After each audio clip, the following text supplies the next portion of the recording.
Please come closer, inshallah. Bismillah ar-Rahman ar-Rahim. All the brothers, all the students from the first year till 6th year, till 5th year, please come closer.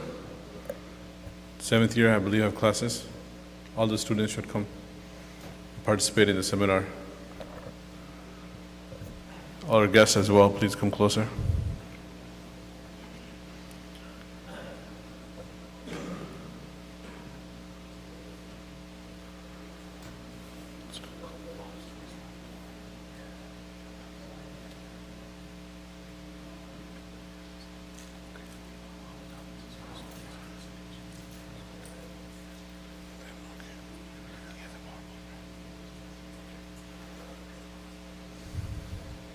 Inshallah, we'll begin with the recitation of the Quran by Hafiz Muhammad Hamid, the first year.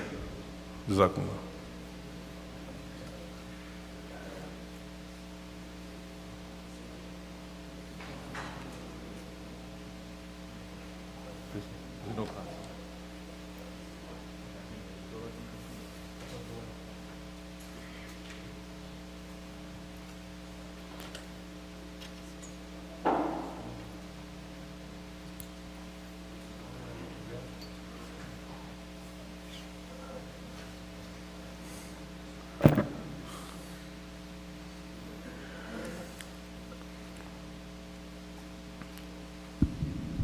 السلام عليكم ورحمة الله.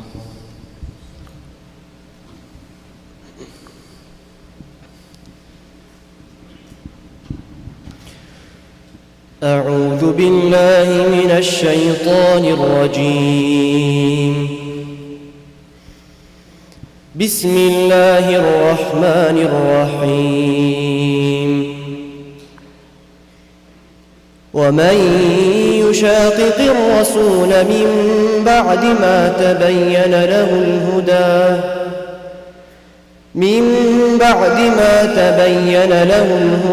ويتبع غير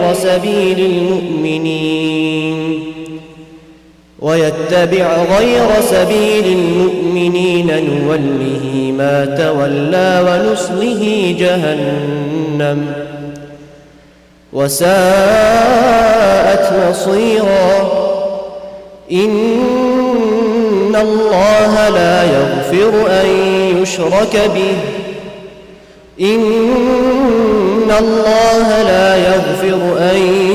يشرك به ويغفر ما دون ذلك لمن يشاء. ومن يشرك بالله فقد ضل ضلالا بعيدا. إن يدعون من دونه إلا إناثا وإن يدعون إلا شيطانا مريدا. لعنه الله وقال لأتخذن من عبادك نصيبا مفروضا ولأضلنهم ولأمنينهم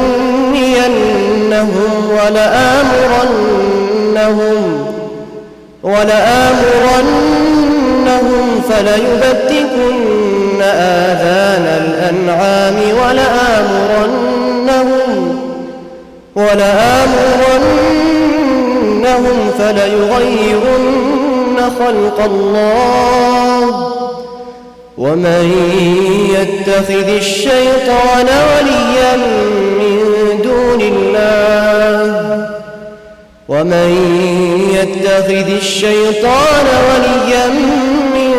دون الله فقد خسر خسرانا مبينا. يعدهم ويمنيهم وما يعدهم الشيطان إلا غرورا. أولئك مأواهم جهنم ولا يجدون عنها محيصا. والذين آمنوا وعملوا سندخلهم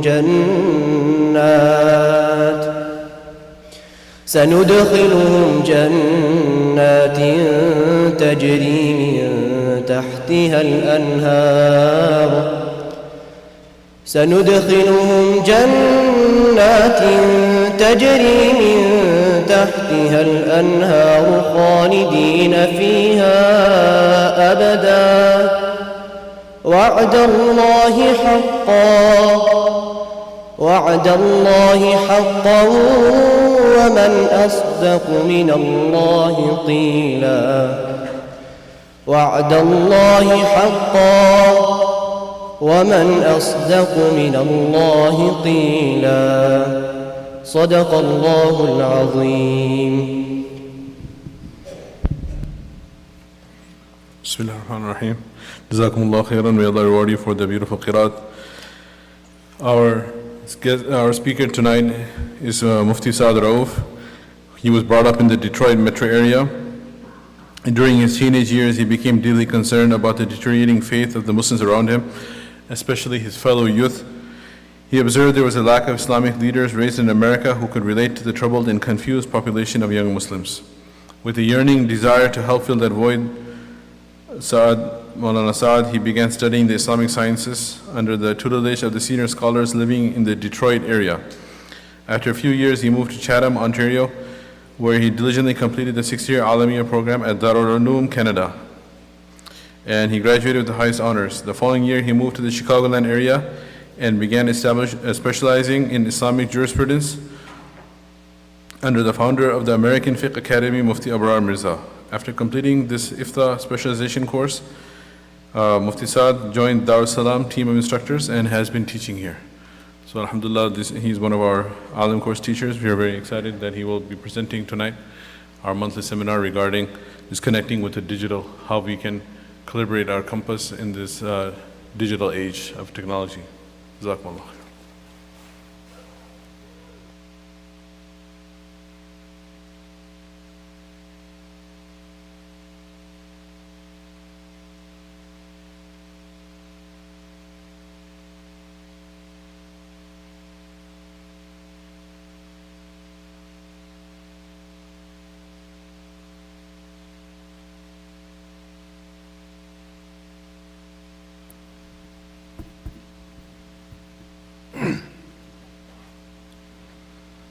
السلام عليكم. إن الحمد لله نحمده ونستعينه ونستغفره ونعوذ بالله من شرور أنفسنا ومن سيئات أعمالنا من يهده الله فلا مضل له ومن يضلله فلا هادي له وأشهد أن لا إله إلا الله وحده لا شريك له وأشهد أن محمدا عبده ورسوله. So before I begin, just a quick announcement. Did anybody lose a $20, roll of $20 bills wrapped in a string? Because I found a string in the corner. So as I'm sure you all know, and you've all realized by now, today's topic is going to be about technology, disengaging the digital. And I know what most of you are probably thinking. This guy's just going to sit here for an hour and bash technology, tell us why we should throw out our phones and burn our laptops. But no, that's not what I'm here to tell you. Well, not exactly. Because I know that, and I realize that technology, it's an amazing thing.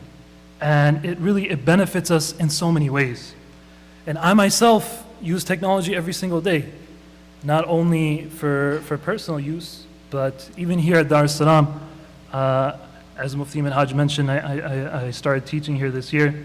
And only just this year, so don't feel bad if you don't know me. But as you all know, Dar es Salaam, it's a state-of-the-art institute, right? And we use technology every day, as I mentioned. As a teacher, all the instructors, we have these apps on our phones and on our laptops that we use for, keeping track of attendance and, inputting grades and things like that, so that the parents and the students, they can see their progress. And there's so many other things, just right now in front of you, I'm not using one but 2 laptops for this presentation. So what I'm trying to say is that this talk, this seminar, it's not just going to be about the harms of technology or that we should just leave civilization and start living like cavemen, but instead we're going to talk about how technology affects our lives in positive ways and of course also negative as well. So we'll try to identify some of these negative aspects of technology, the potential harms that it can have on us and on our children, and hopefully inshallah we'll walk away with a better understanding of those harms and how we can save ourselves from them. So let's first start off by talking about the advancement of technology. Now, I choose to start off this way because through this we can really appreciate, how much Allah subhanahu wa ta'ala has made our lives easier by means of technology. So the first thing that I'll show you over here is a cute little picture of this, do you guys know what this is? It's the first consumer automobile. Okay, it's called the Ford Model T, and this was introduced way back in 1908. And as far as its specs, its engine had the strength of just 20 horsepower, which if you compare it to nowadays, that's pretty much on par with a modern day lawnmower. So alhamdulillah, Allah subhanahu wa ta'ala allowed technology to advance to such a state that we drive around to the masjid to work, we go on flights, and we go over long distances in a very short amount of time. Another example is this over here. This is the first computer, and look how much space it takes up. It had these different vacuum tubes that you would have to use, these different knobs and things like that. It took up the entire room. It was called the ENIAC, and that stands for Electric Numerical Integrator and Computer. So this was made way back in when World War II was going on. So they initially made it, the US military, they constructed this thing to basically, the US Army artillery, they made it for firing tables, to calculate firing tables to help themselves in the war. But by the time they made it in 1946, the war had already ended. So it didn't really get a chance to serve its purpose. But like I said, it was extremely huge. It weighed over 30 tons, and it took up almost 2,000 square feet of space. As far as its calculating power, you would think such a huge machine would be able to achieve so many different things. But to be honest, if you compare it to a calculator of today, it was far worse than that when it came to computing power. So this is another example, this cute little thing right here. This right here is the screen. This is the 5-inch screen that it used to have. It's the first portable computer. It was called the Osborne 1. It was invented by Adam Osborne back in 1981.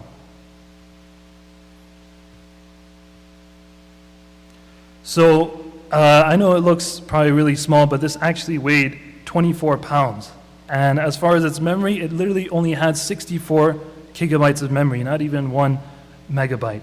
And nowadays, and as far as the price goes, it costed almost $2,000, right? And if you compare that to the laptops of today, we have sleek design, only weighs about 5 pounds, super fast processors, 13 to 15 inch screens, and you can buy one for $1,000 or less. So before I move on, I just want to make an important point about the Islamic perspective on technology.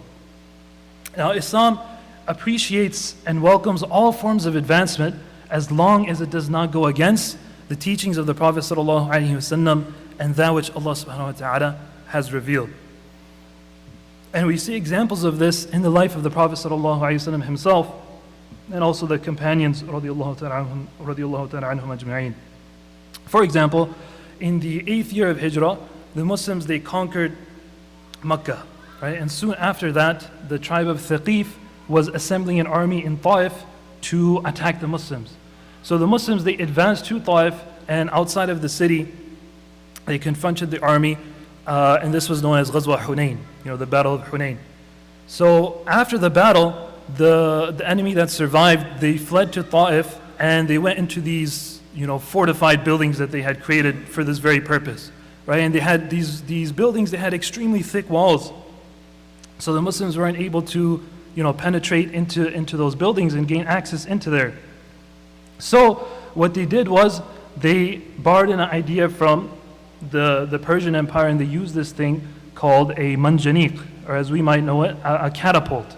So, using ropes and tension and things like that, you would launch heavy objects so that they could try and break down the walls, right? And that's just one example. Another example, during the 6th year of Hijri, the Prophet sallallahu alaihi wasallam, it was such that they had just come into an agreement with the Quraysh, right, which was known as Sulh Hudaybiyah. So in this agreement, basically, they decided that there would be no wars for 10 years, right? So they were protected from the Quraysh, and the Prophet ﷺ used it as a time now to spread deen to further lands. So he decided to have letters sent to them. And when he decided to send the letters to the Romans and other non-Arabs, then the Sahaba radiallahu anhum, they brought it up to the Prophet ﷺ that إِنَّ الْعَجَمْ لَا يَقْبَلُونَ إِلَّا كِتَابًا عَلَيْهِ خَاتَمٌ, that the Ajam, the non-Arabs, they're not going to accept any type of letter that doesn't have an official seal on it. Understand? Like an official seal. So the Prophet ﷺ, the hadith mentions فَاسْتَنَعَ خَاتَمًا فِضَّةٍ. That's when he had his ring made, right? So this ring that he had, it had this engraving on there, right? Which mentioned the Prophet ﷺ's name. It had the name of Allah subhanahu wa ta'ala on there. So this was the seal that he used. So we see that the Prophet ﷺ, he didn't say that, we're not going to adopt other people's method, we're just going to stick to our own way, but rather he was open to using new and different ways when the need arose. Okay, and throughout the history of Islam, after the Sahaba radiallahu anhum as well, in the golden age of Islam, Muslim scholars and Muslim philosophers, like they led the way in so many different fields, like in mathematics, in flight, in optics, medicine, and many experts, they ascribe a lot of different inventions to Muslim inventors, to Muslim scientists, right? And we even see present-day scholars using technology and all these things that show that not only is it permissible, it's also very beneficial. Alhamdulillah, this weekend we're blessed with Maulana Yunus Pan Puri Saab. He's been going around giving different bayans. And one of the things that he's most well known for is his Aaj Ka Sabak, right? The daily lesson that goes around on WhatsApp. And subhanAllah, it's just like a 1 or 2 minute lesson, but subhanAllah, like 100 million Muslims listen to that every single day, right? So that's just another example. And scholars in Chicago as well, we have Twitter accounts, Facebook accounts. It provides people with very great and beneficial reminders that we all benefit from. So what I wanted to understand is that this advancement in technology, these new gadgets and devices that we use, these things are not inherently prohibited. What really matters is the way that we're using them. You understand? The way that we use these things. Just as Allah subhanahu wa ta'ala has blessed us with the eyes that we see with, the tongue that we speak with, similarly, He's blessed us with phones, with tablets, and cars and different things like that. Now it's up to us to use it in ways which are permissible, in ways that are good, rather than using them in ways that are impermissible, that will lead us to sin. So getting back to some of the history, this is one of the main things that I want to talk about, is the mobile phone. So before we get into smartphones, let's just look at the history for a bit. The first mobile phone was invented by a Motorola researcher. His name was Martin Cooper.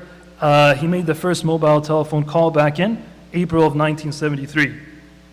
So the device that he was using was very big, nothing like the devices that we have today. It was almost 2 feet long, and it weighed about 1 kilogram, right, around 2 pounds. So this is the device that he used, but you don't have to worry about the weight too much, because it could only last for 30 minutes, that you could hold it up to your ear before the battery ran out.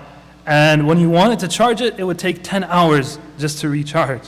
And you're comparing to phones today that have like fast chargers. You can charge your phone in like 15-20 minutes, and that'll last you the whole day. So another thing is that the phone, it eventually evolved, and developers came up with new features and different things like that, until basically in 2007 is when the biggest game changer came in the form of the iPhone. Right? Apple introduced this new phone, and you just have one button over here, you have this huge screen, and now you have email, you have so many different features on your phone. You know, just one depiction of that here, that this man holding up all these different gadgets that were popular in 1980. If you were to look 25 years down the road, and all these different things would, you know, fit in this guy's pocket. You know, and that's just what we can see in front of us, whereas like, if we go with the memory, how many books and how many, you know, lectures and things a person can store inside of their phone, and all of that stuff fits into a person's pocket. So today, almost everyone has a phone. You know, just looking from a worldwide perspective, Time magazine, they had this statistic that basically the world population nowadays is about 7 billion. But if you were to look at how many people have phones, 6 billion people in the world have phones. You know, not smartphones, but some type of cell phone. And that's very surprising considering the fact that only about 4.5 billion people have running toilets. As far as America, so that was a global perspective, but as far as America is concerned, when the Pew Research Center, they did a survey back in 2002, they saw that 68% of Americans have a cell phone of some kind. And when they did the, you know, last year when they did the survey, they saw that 95% of Americans have some type of cell phone, which is really crazy if you think about it. Like literally almost every single person has one of these. As far as smartphones go, back in 2011 when they started researching smartphones, they saw that 35% of Americans had one. And just last year, in 2018, they saw that 75%. So literally 3 out of every 4 people owns a smartphone. Now a person, he might think that, you know, what's the problem? You know, that so many people have phones, why is that a problem? If anything, that's a good thing, right? And that's true. The more people that have phones, the more people that will be connected, the more people that have access to internet, to news and things like that. So the problem isn't the fact that, you know, we all have phones, but the problem is more how much we're using them and how we're using them, right? So this statistic over here, which also connected to the Pew Research Center, 58% of smartphone users don't go more than an hour without checking their phones. Now, that might not seem like much, but if you go over the day, you know, with that statistic in mind, and other statistics show us as well, that means that a person, on average, you know, an adult, he's checking his phone 80 times per day. And if you look at millennials, they're checking their phones 150 times per day.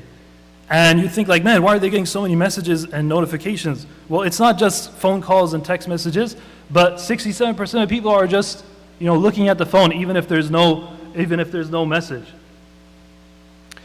And another statistic is that adults in the US, they spend 2 to 4 hours a day, you know, on average, 2 to 4 hours a day just looking at their phones. So just think about how much time we're investing into these things, you know, how much time is being wasted. And we see it all the time, you know, right after Salah, a lot of people, we pull out our phones, right? When we're at a red light, when we're waiting in line. You know, before people used to do dhikr, they used to pull out a tasbih, they would use that time to, instead of just wasting it, we would use that time for like reciting Surah Ikhlas or reciting Quran. You know, if you're just waiting in the line at the DMV for like 15, 20 minutes, imagine how many palaces you could build in Jannah. You know, imagine how much Quran you could recite during that time. But instead, it's all just being wasted on these devices, right? So it's really something for us to think about. You know, the Prophet ﷺ said, "La yazalu lisanak rutban min dhikrillah." That always have your tongue moist with the dhikr of Allah subhanahu wa ta'ala. So we should really try and benefit from that advice. And the next time we find ourselves at a free moment, instead of immediately reaching for our phones, let's try and pull out a tasbih. Let's try and have the dhikr of Allah subhanahu wa ta'ala on our tongues. So another thing that I want to talk about briefly, because it's a little bit disgusting, is that not only are we using our phones a lot, but we're using them in weird places. And what I mean by that is Americans use their phones in the bathroom, 75%. And not only that, but 9% of them have dropped their phones in the toilet at least once in their lives. So obviously that's something which is unhygienic, and Islamically, it's definitely something that should be avoided. right? Because we know as Muslims that the bathroom, it's a place of filth, right? It's a place of evil spirits. A person, he shouldn't be spending more time in there than he needs to. And I mean, what do people even do? Studies have shown that 49% of them are just, reading text messages, which, doesn't seem like much of a problem, but as Muslims, alhamdulillah, we have the habit of, mentioning the name of Allah subhanahu wa ta'ala a lot. You might just be doing something random on your phone, but you might get a notification, someone's message comes like, okay, I'll be there in 10 minutes, inshallah, or like, I really liked your post on Facebook, mashallah, or something like that. And you're exposing the name of Allah subhanahu wa ta'ala in a place of filth, and that's extremely disrespectful. You understand? The seal that we were talking about earlier, the Prophet ﷺ, he used to wear that ring. There's a hadith in Musnad Ahmad and Sahih ibn Hibban that whenever he would go to the restroom, then he would be sure to take that ring off, right? Because he didn't want the name of Allah subhanahu wa ta'ala to be shown, in the restroom. And people we might think that this is something obvious, but people ask questions like this. Like literally, someone asked the question that Mufti Saad, are we allowed to read Islamic websites while we're in the restroom? And it's like, obviously not. He's like, no, what if we read it just in our heart? Like, we're not saying anything, but we just sit there and read it. So, I mean, seriously, it's showing disrespect to the name of Allah subhanahu wa ta'ala, and we shouldn't be spending any more time in there than we need. So it's definitely not something that should be going on.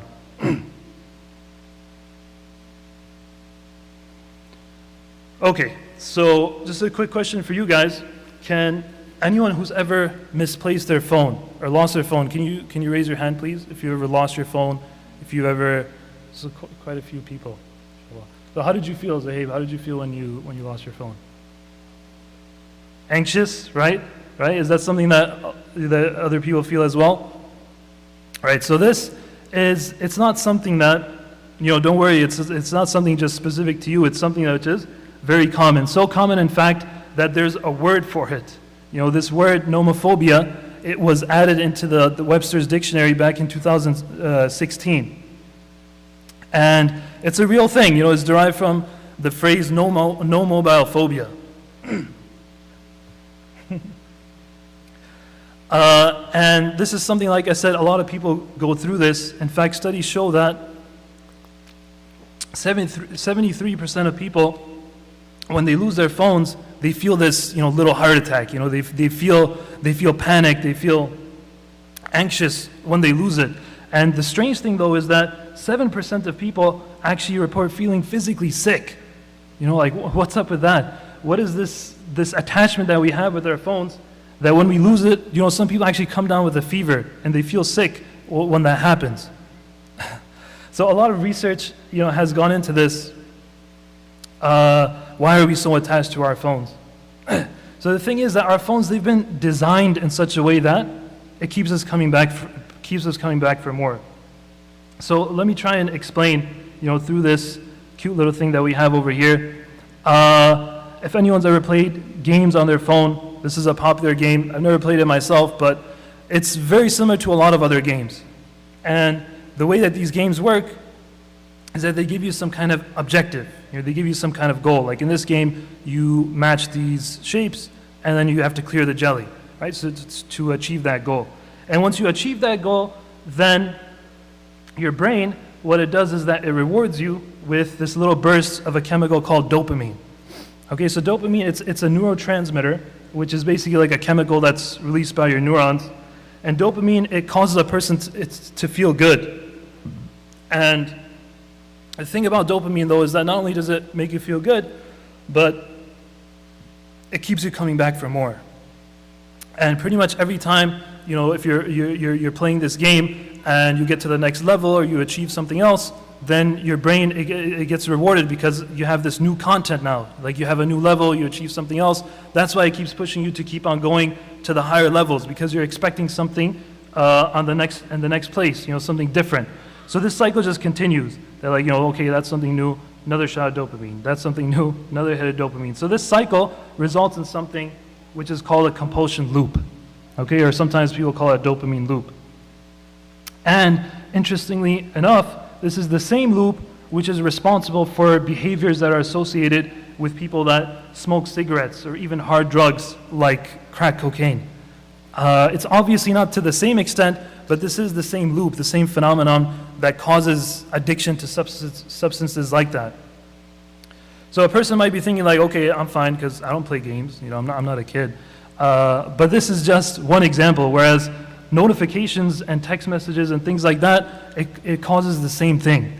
And our phones, like I said, they've been designed in this way that they keep on, they make us keep coming back. They hook us into it, and notification after notification, you're just getting more new content. And developers and executives of big companies like Facebook and other companies like that, they've gone on record and actually confessed that they purposely make their apps like that. You understand? Like purposely manipulating the way that the human mind works so that they can try and keep people to keep coming back onto their apps and stay there as long as possible so that they can accrue as much ad revenue as they can. You understand? So our phones by design, they've been made like that, and these apps, they're designed to do that. Now, to a certain extent, as adults, our brains, they can handle, to a certain extent, shots of dopamine or bursts of dopamine. As long as a person isn't doing it extremely consistently, that they're spending hours a day just playing games or, just scrolling through their bottomless feed on Instagram or on Facebook, then they'll be fine.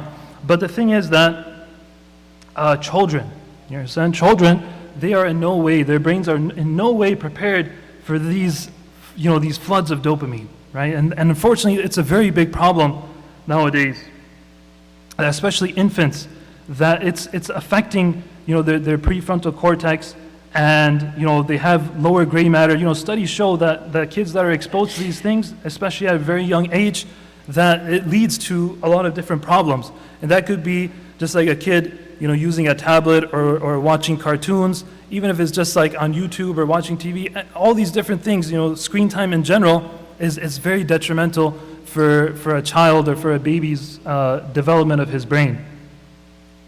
And to be honest, I've seen this even personal experience. Alhamdulillah, like I mentioned, I teach here in Dar es Salaam. So along with teaching the Alim course, I'm also blessed with being able to teach the Hifz students for an hour a day. And along with Quran, we also have half an hour a day of Islamic studies. And we learn things like fiqh and seerah and hadith, things like that. So myself, I like to connect with my students and see how what they do on the weekend and things like that, their relationship with their parents. And I've noticed that the kids that have some type of restrictions, on their phones or on their video games and things like that, they tend to be, they tend to perform better. That's one thing. And also that they pay attention a lot more. You know what I mean? They're very inquisitive. They show a lot more curiosity. Whereas the kids that have no limit, that they're just, that they have unrestricted access to phones or to tablets, they just play video games all weekend long. Like seriously, and this is probably like half, maybe 3/4 of the class, unfortunately, that when I ask them like, what did you guys do over the weekend? What did you guys do over the break? Then the answer is always Fortnite. Fortnite or some other video game. And like, I made this achievement, I unlocked that thing and this thing, and I don't even understand half of the things that they're unlocking. So what I'm trying to say is that then these kids then, their behavior is different. It's extremely hard to keep them focused, to keep their attention. And these are the kind of kids that also have behavioral problems and things like that. And like I said, it's in general, this is like the general or the case with most. Of course, there are exceptions as well, but that is from my own personal experience. So that's why the APA, which is basically the American Pediatric Association, they have certain guidelines, which I'll show you over here, regarding a child's age and how much screen time that child should be getting. So first off, they mention that children that are 18 months or younger. So before they used to say 2 years or younger, but I think in 2016 they changed it to 18 months, which is basically that for them, no screens are still the best. Meaning that, like I said, the child's brain is still, the baby's brain is still developing, so they shouldn't have any type of screen time with the exception of a live video chat with family and friends. Because in that case, you have some interaction going on with another person, so that's the exception. But other than that, they should have no screen time at all. And unfortunately, you would think people would know that, but studies show that one out of 3 kids actually learns, or not really learns, but is using tablets and phones even before they learn how to walk and how to talk. And that's really a crazy thing to think about. So once the child has reached the age of 2, then they say that, and once again, this is just like the maximum amount would be an hour, whereas I would say that, still try and keep them away from screens as much as you can. But one thing is, though, that once they reach the age of 2, if you are going to allow them to use screens, then it should be something educational. Preferably some kind of interactive thing, something that they can learn from. It shouldn't be games like, there's this one. Okay, so I'll just tell you a story. There's this one brother that out of town, he stayed at my house for a couple of days, and unfortunately, like every single time, like his kid would act up or something like that, instead of like disciplining them or something, the mother, unfortunately, what she would do is she would give him her phone. And you would think like, okay, fine, maybe he's just like playing a game or watching a cartoon or something, but he was literally playing Grand Theft Auto on the phone, right? And for those that don't know, that's not a good game. This is a 4-year-old kid, just a little 4-year-old kid, and he's just recently learned how to talk. So, and like I said, like in that game, like you're just basically like a criminal. You're stealing cars, and there was like music coming out of it. And I'm like, man, what is this? So, I mean, like, what do you expect from your kids if you're exposing to them these things at a young age? What do you expect to happen? The next step is that once they reach the age of 6, that's when they say that you can allow them to use maybe for more than an hour a day. But of course, keeping in mind that don't let them use it too much, still have limits when it comes to that, and encourage things like exercise, using other toys and things like that. So once again, these are just guidelines, that doctors have given. But as I mentioned before, to limit as much as you can, that would be the best. So, as far as teenagers go, screenagers. So this is actually the name of a documentary.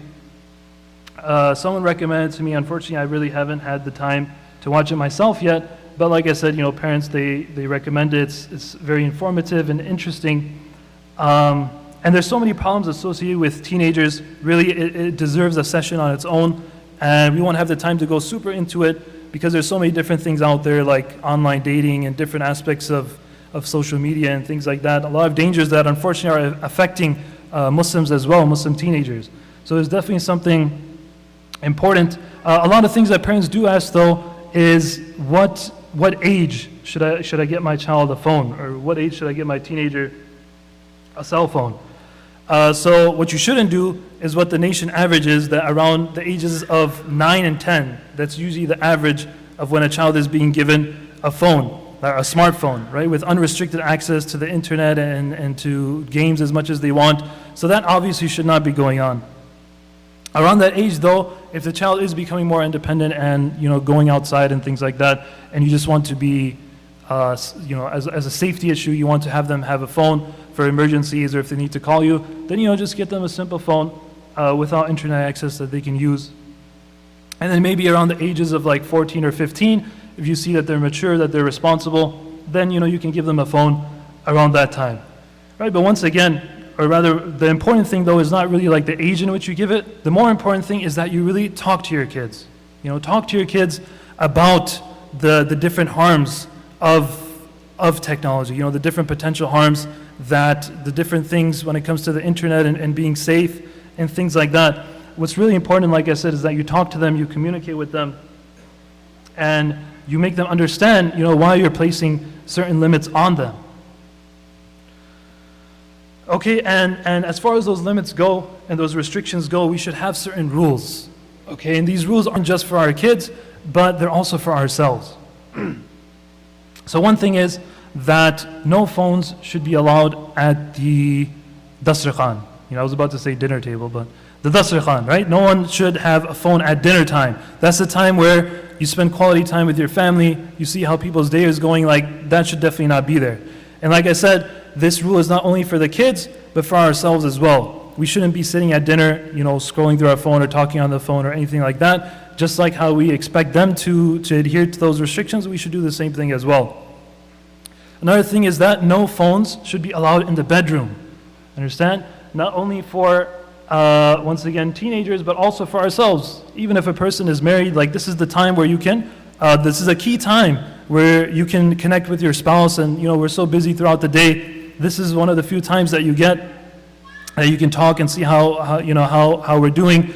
It shouldn't be such that a person just has their phone, or they're playing games, or just reading their messages until they fall asleep, right? That should not be the case. And if a person is not married, or if a person is younger, then even to a more extent, we should definitely not take our phones with us into the bedroom. And the reasons are obvious. There's so much filth out there. There's so many disgusting things that a person could get involved with, and unfortunately a lot of people are getting involved in. So buy an alarm clock and keep your phone outside of the bedroom. All right, so this little comic over here. So this might seem counterproductive or a bit ironic, but it's true actually. There's a lot of apps out there that can help a person save themselves or curb their cell phone addiction. To give one example, Android, the newer Androids, they have this thing called digital well-being, which tracks how much you use your phone throughout the day, the different apps that you're using, notifications and things like that. So this is the first step toward fixing if we have a problem, or at least just realizing how much we're using our phones. And a lot of times when the person uses this for the first time, they're really shocked how much time I've spent just watching WhatsApp videos, or going through my messages, or on YouTube, or different things like that. And this is something that a lot of even students as well, they'll come to they'll come to us, they'll come to the teachers with certain spiritual problems that they might be going through. So part of fixing those problems is that we'll prescribe a certain amount of dhikr, that you should do this amount of dhikr every day, that you should read this many times.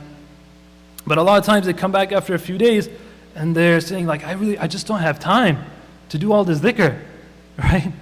But if you see, and I'll show them and I'll say that, look at this app or download this app and see how many hours of the day. A lot of times it's hours, I was going to say minutes, but a lot of times it's hours that are just being wasted on binge watching shows and watching YouTube videos and so many different things that we could easily replace that time with at least a little bit of dhikr, like 15, 20 minutes. It's not going to kill a person.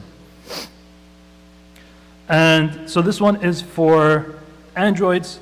If you have an iPhone, then you should throw it out and get an Android. I'm just kidding. Newer iPhones, they also have something called screen time, which once again is very similar, that it tracks how much you're using it through the day. And like I said, that's pretty much the first step that you should take when trying to get rid of this problem. Okay, so since we do have some time, another life tip, and in this case when I say life tip, I mean something that not only will it help you in life, but it can also possibly save your life. And that is, do not text and drive. Okay? This is something which is extremely foolish, and it's very dangerous. And really, when we do it, we're putting not only our lives at risk, but also the lives of our loved ones, the lives of other people. Okay, the risk of getting into an accident, it increases by 23 times when a person is texting while driving. And Allah subhanahu wa ta'ala, as we know, He's forbidden alcohol for a very important reason, right? Because it impairs a person, it makes them do foolish things, right? But if you were to compare, I'm here to tell you that if you were to compare, studies show that if a person when he's drunk and driving as compared to texting and driving, then texting and driving you're 6 times more likely to get into an accident. And unfortunately, the thing is that a lot of people, we know that it's dangerous to do this, but we still do it anyway. Around 50% of people still text and drive, even though that they know it's dangerous. Maybe it's because we don't realize the danger, maybe we don't realize the consequences. But research shows that texting and driving kills 9 Americans every single day. And as Muslims, we know we don't want to be that guy, that died, because of something foolish like that. Like, we're Muslims, we want to die in the state of sajda, maybe reciting the Quran. Allah subhanahu wa ta'ala says in the Quran, وَلَا تُلْقُوا بِأَيْدِيكُمْ إِلَى التَّهْلُكَةِ. Don't throw your hands, don't throw yourself into destruction. Right? It basically shows us, don't put yourself in a dangerous situation in which you're putting your life at risk. Okay, another thing, like, just don't be that guy that's has his phone in one hand and following directions with that and driving with the other. There's so many ways to get around that. Newer cars, they have features and Android Auto and things like that. Or if you don't have that, then at least get one of those stands. Like, they go onto your windshield. And I know, like, Google Maps is definitely probably one of the best apps for directions, which you use on your phone, and I use it myself. But, get a stand, right? Like I said, you can get a stand that goes on your vent or on the windshield, and really it's saving you from a lot of trouble. Just make sure, though, that you turn your notifications off when you use that, because, like, that might even just increase the problem now if you have your phone in front of you while you're driving. So, my dear brothers and sisters, hopefully by now we've realized that while our devices and gadgets, they may not be inherently forbidden, there's a lot of different harms that can come from it, that can come onto ourselves or, onto our families, onto our children. And there's, so many other things when I was doing research for this, things that I wanted to talk about, like social media and stuff like that. But like I said, these are something that, another session that we can have some other time. What I can do, though, is recommend a couple of links. Now, there's this interesting infographic that a alim from Canada that he sent me. He didn't come up with it himself, but it's very good, and, like, we can give you access to that. Anyone that's interested, they can have it sent to them, and it basically goes through different things like online grooming, like I mentioned, Grand Theft Auto, so many of these different apps and things that kids are using when it comes to social media, like Snapchat and WhatsApp, Instagram, things that I haven't even heard of, like new things like TikTok and some random stuff. So for parents, this is extremely good. Like, these different things, we realize what the kids are really doing on their phones, and we can learn some ways to fix those problems. And at the end of it, there's a little thing on Mufti Abdul Rahman Mangera, who's a famous alim from the UK. He gives these 17 different tips on correct social media usage. Similarly, there's another PDF document that we have available. It's written by a brother named Umar Uthman from Texas, and it's basically just 40 ahadith regarding social media and the correct way to use it. So, like I said, that's something that we can be made available. As far as screen addiction goes, one of the things that a lot of experts recommend is to basically take a digital detox. And what does that mean? Is just powering off our devices for an extended period of time.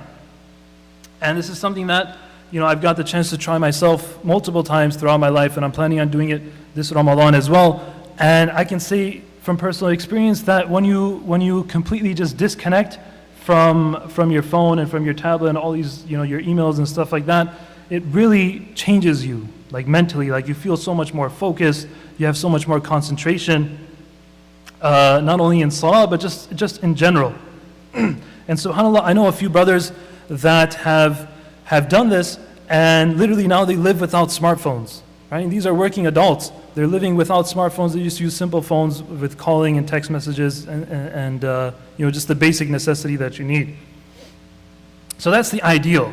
And I know that practically, though, a lot of us, we just can't do that because of work and other issues. But what I do recommend is to at least start limiting ourselves. Let's try following some of the restrictions that I mentioned earlier, like not using our phones in the bedrooms, not having them at dinner time, and just keeping track of how much we use it every day so that we can start limiting our use. And now, with Ramadan coming up, it's the perfect time for us to try and just disconnect from our phones, from our computers, to really just disconnect from everything else and just connect with Allah subhanahu wa ta'ala. So, Jazakullahu Khairun for listening, and wa akhiru da'wana alhamdulillahi rabbil alameen.